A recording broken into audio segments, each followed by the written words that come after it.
The second question is, I want to see God in certain form. There are two ways of seeing God. God as a universe is called Virat Rupa, or God as a form of the deity of my worship. Maybe Rama, maybe Krishna, maybe a Devi. Different forms we worship. So this worship of the deity in a specific form is called upasana. The meaning of upasana means upa-asana. Upa means up. Asana means posture. We are taking up our mental posture, which is uplifting us. And upasana is an elaborate process. Different ways people do upasana. I'll do a puja, I'll do a arati, I'll do put a flower, I do kumkum, I go to a temple and visit deity. Okay, so these are all called upasana methods.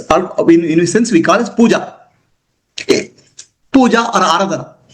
People call it puja. It's called aradhana. No.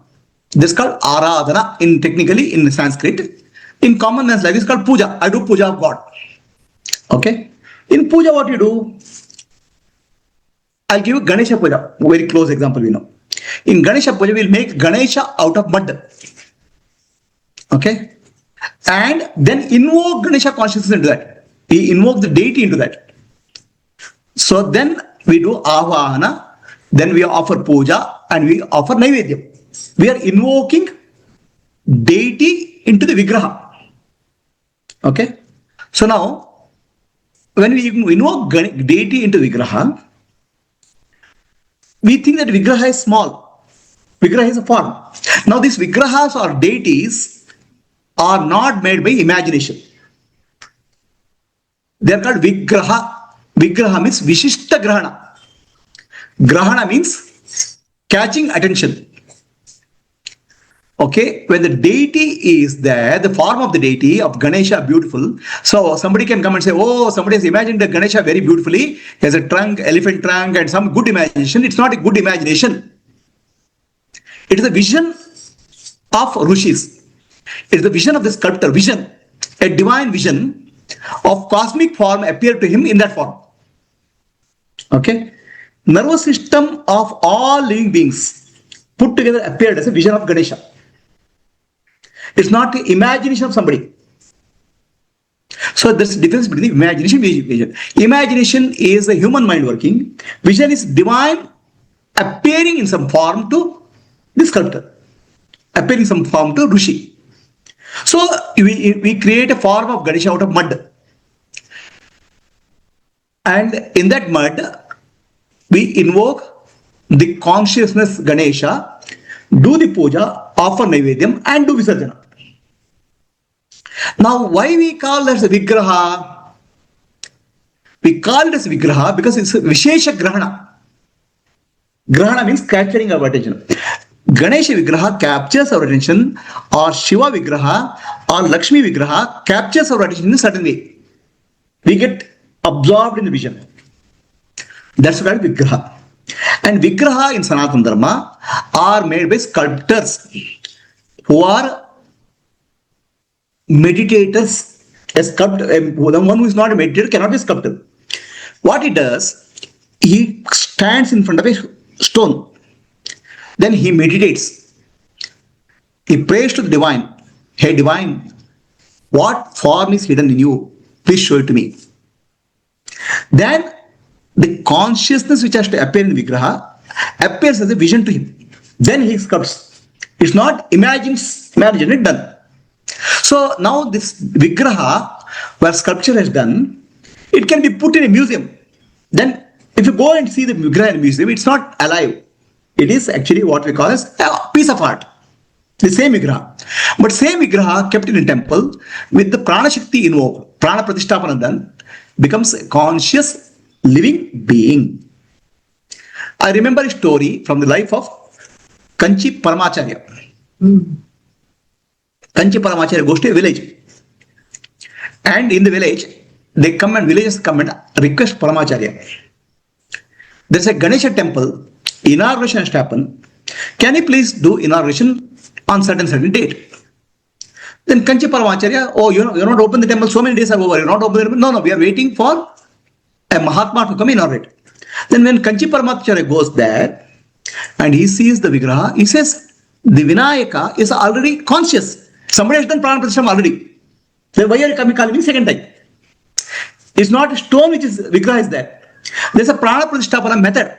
A life force invoking through certain mantras, certain pujas. You can invoke the deity in a sculpture. Then it becomes alive.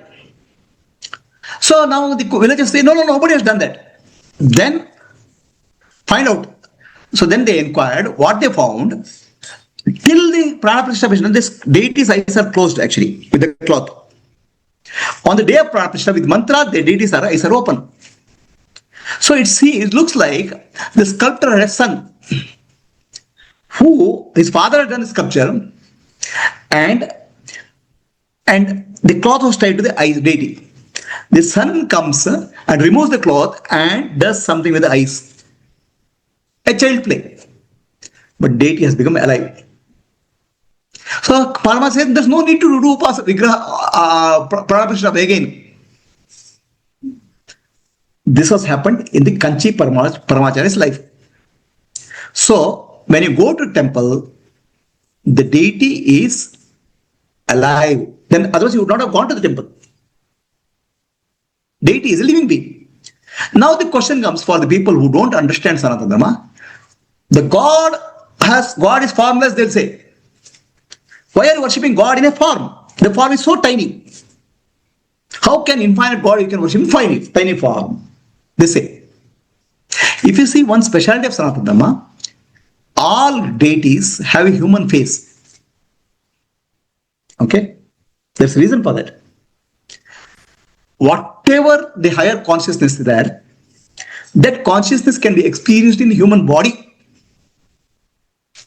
Deity of Vishnu, deity of Devi, you can awaken within you. That's why deities have a human face. Now then you say it's a formless, God is formless. Why are you giving form to the God? The universe, what you see, is a play of Shiva and Shakti. Shiva is formless and Shakti is form. Shiva and Shakti together is universe. The water appears as ocean and wave. Wave we cannot separate from water. So water, ocean and wave are together. Form is appearance of formless. Formless is behind every form. So that way, when you worship a deity, form and formless together they are considering. Those who know the worship or puja. So this is the secret behind puja. What common people call. Now I do it. God is infinite, but you are being so tiny. You have made God small. We have not made God small. It is a method of invoking God for our mind to focus. So example I give is, we all of us go and stand in front of the flag and give respect. The flag is a piece of cloth, but the flag represents the sentiment of the whole country. 1 billion people. It represents the history of country. The flag piece of cloth becomes the country. It's not country, it represents the country. Similarly, Vigraha represents the infinite consciousness for us. The qualities of infinite consciousness for us. It's not a small sculpture, piece of art. Okay? So, all the quality of the infinite we can start focusing based on the Vigraha. Our mind becomes focused. The purpose of Vigraha is to focus our mind. Are we clear? Otherwise what happens? Our mind gets scattered. The mantra and the Vigraha helps us to focus, and the temple architecture helps us to get the energy. This is what is called temple and worship. So there are two ways of doing upasana. One is called external puja, external mantra, external flowers, external aarti is called aradhana. Aradhana is inviting deity into the Vigraha. Then second one is called antarupasana. The deity can be invoked within us also, in my heart, in my body.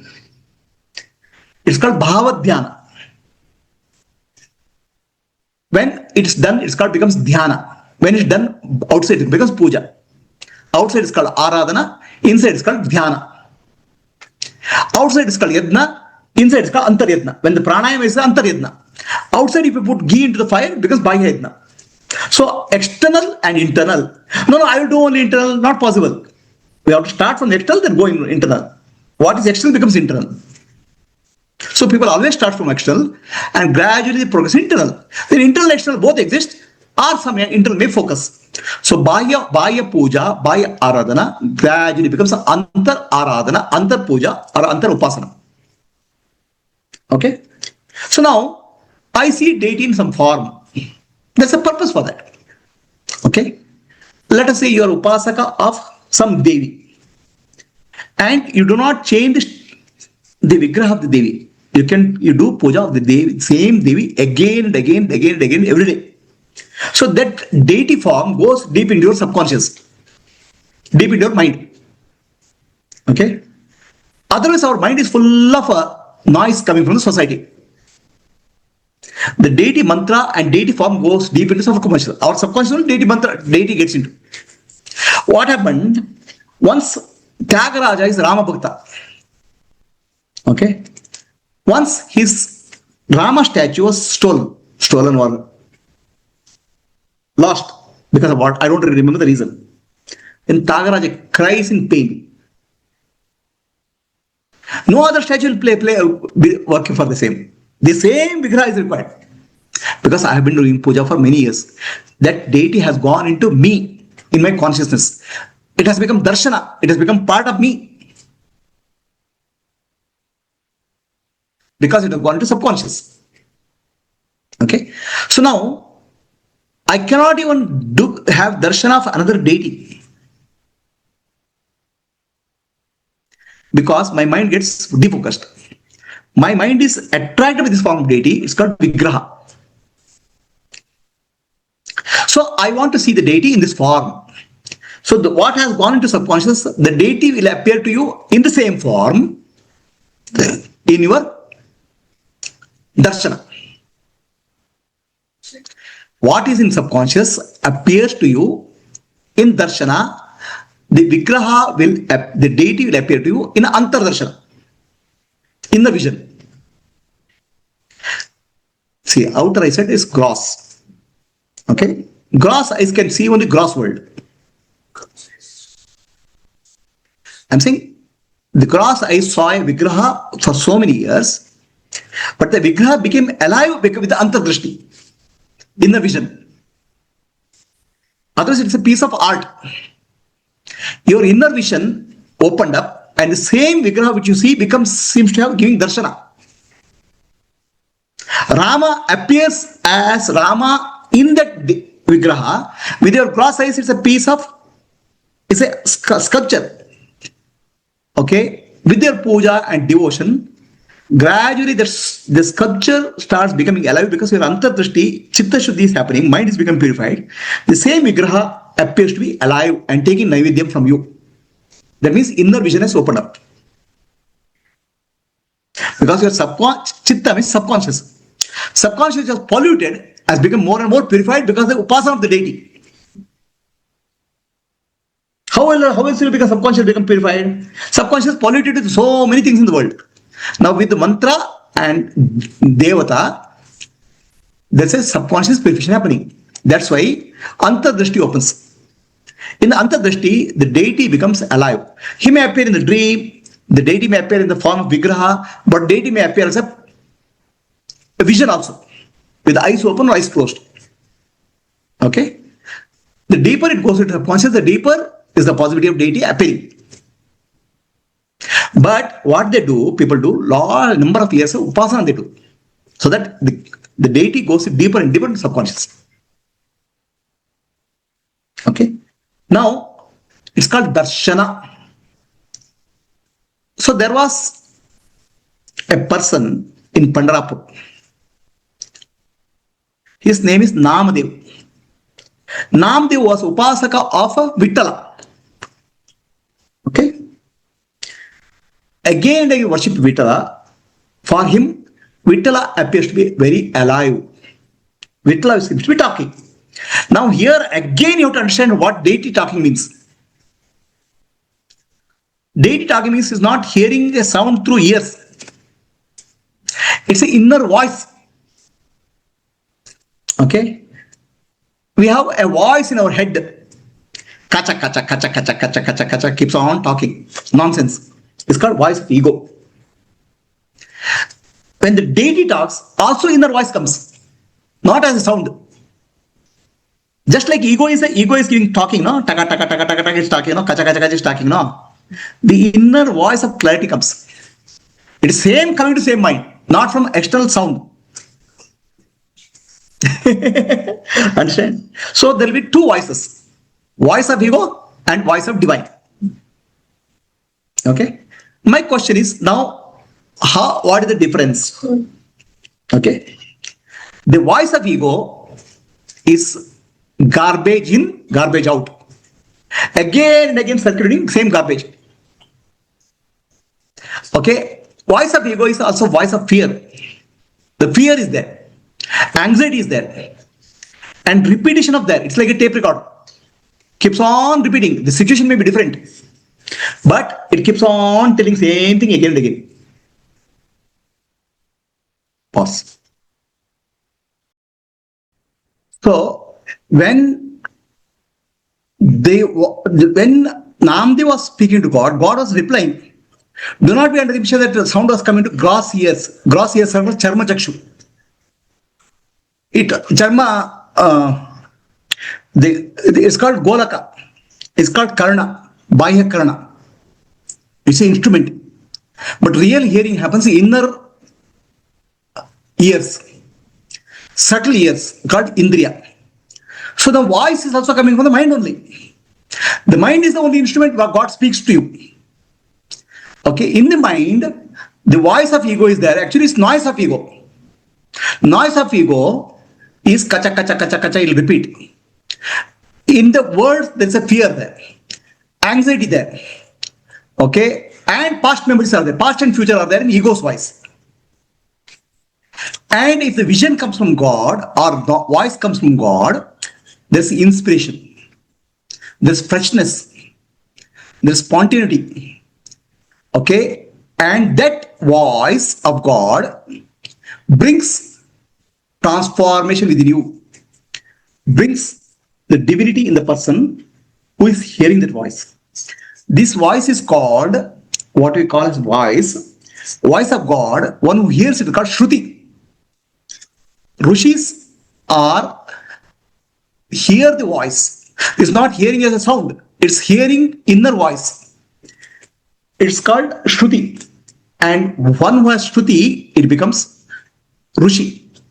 So if you say, Nanu Nanembudu Nanalla, I Deha Manabuddhi Nanalla, Sachidananda Atma Shiva Namnane, Shivoham Shivoham Shivom, it didn't come from ego. It come from the inner consciousness, Ishvara, this word. This is called Shruti. Okay. So that Namdev was able to hear God. Then we start thinking, oh, when God speaks to Namdeva, I can hear it. It's not like that. It's inner voice, inner conversation. Maybe he speaks loud also. Maybe he's speaking to God loudly also. Like Ramakrishna has seen. He prays to God, oh, Amma, please come talk to me. Then it's his voice. But still, what he hears is from internally. Mother speaking internally within you. How do you distinguish between ego noise and the divine voice? The divine voice is inspiring. Divine voice is Loka Kalyana. Divine voice purifies people. Whereas ego will only cause disturbance, fear, anxiety. Is the distinction clear? Okay. There are two aspects. So inner voice, Antardhuni is called Antardhuni. Okay. So this we have to understand. So Namdev was able to hear God, and Namdev was very arrogant. God only speaks to me. For him, God means Vichara. Okay? And no other God. He doesn't like any other God. This is what Upasaka does. I want to see God in this form only. So Upasaka does a God, Upasana God, with the, let's say, Pita Ambara. Pita means yellow. Yellow dress. One day God decides to come to in a vision with red color. No, no, no, I don't like this. So Upasaka has some particular, because it appears to be subconscious. Nothing wrong in that. So Namdev was not at all interested in any other god, but he was doing a gold work. He's a goldsmith. Somebody calls him for creating a gold ornament for Shivalinga.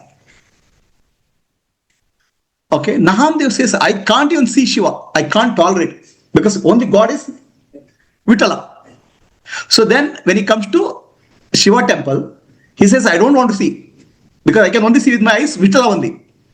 Then what he does, he ties a cloth to his eyes because he doesn't want to see, but he has to take a measurement. So he puts his hand around Shivalinga and starts measuring. Suddenly he feels that he is measuring the waist of Vichara. Then he opens the Shivalinga is there. So these are all not physical. These are all inner vision. What you call antardrashti, feeling. So Namdev understands Shiva and Vishnu are one, Shiva and Vichara are one. But then still his understanding is limited. He says God has to appear only in one form. Okay. Then one day he was told by Gorakumbar, another saint, that you are not realized fully. Okay, you search for a guru. Without guru, realization will not happen completely. So then Namdev goes in search of a guru. He goes to a Shiva temple, old Shiva temple, where an old man is sleeping with his leg on Shivalinga. Namdev scolds him. Why have you kept your leg on Shivalinga? Remove it. The old man says, I can't remove. Then Namdev keeps the leg of the, I'm old. Namdev takes the leg and keeps it aside. Then another Shivalinga comes. Wherever the leg is kept, Shivalinga appears. So then Namdev understands God is everywhere. Shivalinga is formless. God is everywhere, he understands. So then he says that old man is Guru. So without Guru, Sarvam Kali the Brahma, all this Brahman, jnana doesn't come. We get stuck to the form. So it's okay. Seeing God in one form is okay. Then God has to be seen in many forms. So this is what is called God you see in all the forms, then it's called Virat Rupa Darshana. God seeing in one form is called Eka Rupa Darshana. From Eka Rupa Darshana, Virat Rupa Darshana, then it has to be, God has to be dressed inner self, Atma. So these are the various stages of realization. So now, the God coming in one form based on the Upasana. People spend many years in Upasana of the same Devata, their deity. It's good. The conscious, it goes in deeper and deeper in consciousness. It's fine. Okay. So for them, the deity appears in certain form. Pause. Now, I'll give you another example. Okay. You are seeing me. Okay. And you are seeing this water bottle. What is the difference? Both I'm sitting like this, not moving. And water bottle is not moving. But you know I am alive. Whereas water bottle is not alive. How do you know? Because seeing is same. Your inner vision says this person who is here is alive and water bottle is not alive. The difference is not in seeing. Difference in the inner understanding. Are you clear? Similarly, when the deity you see, the deity is alive, it's inner understanding. It's called antardrashti. Bahya drishti is same. Water bodies are not alive. Guruji is alive. Your inner understanding. Not in the seeing. Seeing is same. Similarly, deity is alive, appears to you in the inner vision. This is called darshana of the deity. Darshana in one form. Okay. So then I also spoke the inner voice of God and noise of ego. Okay. And the inner noise of ego is kacha, kacha, kacha, kacha, it will come to the mouth. Okay. It will disturb the others. But voice of God brings peace to others. There's a wisdom is there. That's why Ramakrishna Paramahamsa says, when the God talks through the mouth, whatever you speak becomes a blessing. People who hear will get blessed. But his voice of ego will not, it will only cause disturbance because voice of ego is also ego of fear. So voice of divine vision, divine voice speaks through the tongue, then it becomes inspiring. Okay. So why Ramakrishna Paramahamsa was called mad priest? I'll tell you separate answer. Okay.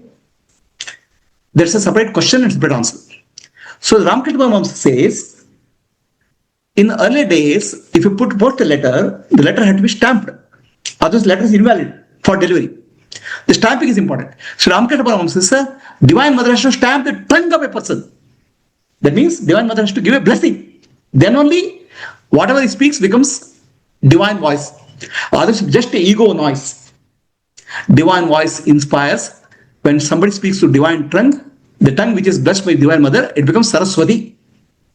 The Saraswati is there in the tongue of such a person. He is called Saraswati Putra or Saraswata. So the question was, seeing the vision of deity in a certain form. Whichever form you do upasana for many years, again and again, the deity will appear to you. Is the answer clear? Stop. So, when Ramakrishna Paramahamsa speaks, there are words of wisdom, tremendous wisdom there. Ramakrishna Paramahamsa was not learned. He was not a scholar. He was not a pandita. Okay. And when he does puja of deity, he will dance, sing, and do puja, because deity for him is not a stone piece. She's alive. Mother Kali is alive. He used to do puja. Now, people of Calcutta was a metropolitan city that time. They have not seen anybody doing puja like that. A puja will do puja seriously. But Ramakrishna Paramahamsa was singing, talking to the deity, dancing, and doing puja. And for common people, he's a madman. Because he's a mad pujari. For common people. Okay? But he was experiencing divinity. The question is, if somebody speaks, God speaks through the tongue. But when God speaks through the tongue, to listen, God has to give wisdom now. Your ears also should be purified by God. Otherwise, how will you listen? So God has to bless this person who speaks, and God has to bless the person who hears. Both blessings are required. Most of the people they cannot hear the words of wisdom. It becomes very difficult for them. They can sit and watch a movie for 5 hours, but they cannot listen to a divine speech for half an hour, 10 minutes. Ears cannot hear. So that's why there's a sloka. Mukam karoti vachalam pangum langayate giri yatkrapa tamaham vande paramananda madhavam. So when the blessing of the divine is there, mukam karoti vachalam, his tongue starts speaking words of wisdom. That's the divine voice coming through the tongue. And when Ramakrishna Paramahamsa started speaking, people who are the blessings, who are blessed, used to come and sit. Not all the people. Calcutta had a big city. The people who thought Ramakrishna Paramahamsa is a madman, but there are people who thought Ramakrishna Paramahamsa is a divine person. They used to come and sit. And Ramakrishna Paramahamsa used to tell them with small stories, very little, tiny stories, to tell very profound spiritual truths. And when he tells the stories, people understood the truth very beautifully. So those who are destined, those who are blessed, will only come and listen. And Ramakrishna Paramahamsa was blessed to speak the divine truth. So both are required. Tongue has to be blessed and ear has to be blessed by the Divine Mother. So now, madness is of 2 types in the world. There is called worldly madness and divine madness. People in the world, they're mad after the objects of the world. Money, power, position, friends, relatives. And they behave madly. Madly means not rationally. They behave illogical. They can do whatever extent. Madness means not being rational. People are mad after the objects of the world. They are mad. That's called madness of the world. In Vedantic language, Maya Madira Pita. They have drunk alcohol called Maya. That's the common man. Okay. Then there's a divine madness. Somebody is engrossed and constantly thinking of God. There's a divine madness. Okay. Both are madness. The madness of the world is called falling down. The mind falls down. In divine madness, the mind uplifts. Mind becomes purified. Chitta Shuddhi happens. So out of the two madness, one makes you fall, because the person who is having worldly madness of the world will cry and suffer in life. Okay, the madness person who has divine madness will also cry for the divine mother. Love, joy, happiness. The cry is there, but only different reason. And the cry for the mother will purify. Cry for the worldly objects will cause you suffering. That's the difference. So Ramakrishna Paramahamsa, no doubt, a mad man in the world. Because people are mad after something, then somebody has a madness of God, they're called mad. So it's said that in a kingdom of blind people, one person with one eye is called madman, because he's able to say something with these people don't understand. So that's why the people who are mad with their God, they're called mad by the world. Okay, in modern day language, we call them as avadutas. Avaduta means somebody's behavior who doesn't match with the world. Irrational from a worldly point of view. Because the worldly people are mad. They're mad after objects, and this called after divine. So both are mad. One madness is uplifting, other madness is making downfall. So why Ramakrishna Paramahamsa was called divine madness or mad Pujari of Calcutta? Because of this reason. Is the question answered? Yes or no? Anybody has a question on Zoom?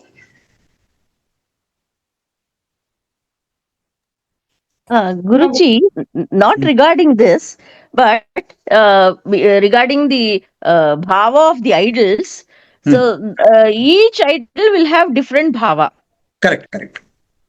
So that means, say, many idols are there in many temples, many bhavas will be there. So each Jivatma will be attracted to whatever No. bhava that is. This question I'll take it separately. But now the question is of madness of the world and madness of divine madness. Okay, that question I'll take it separately. Okay. So the madness of the world is madness after the objects of the world. Madness of God is madness about the God. Both people laugh and cry. Mad people of the mad world, they laugh with the money, with success or failure, cry with failure. Whereas person who is mad for the God will also laugh and cry for the blessing, for the joy of the divine. That's the madness. Both are madness. One is uplifting and other is downfalling. So we have used the word called falling in love. The person of the world falls in love. When he falls means consciousness, his mind goes down, causes suffering. Whereas rising in love is possible. Rising in love is called bhakti, devotion. In rising in love, the mind gets purified. The love of God, joy fills your heart. Life will be blissful. But both are madness. Choose whichever madness you want. Can you pause? Can you stop?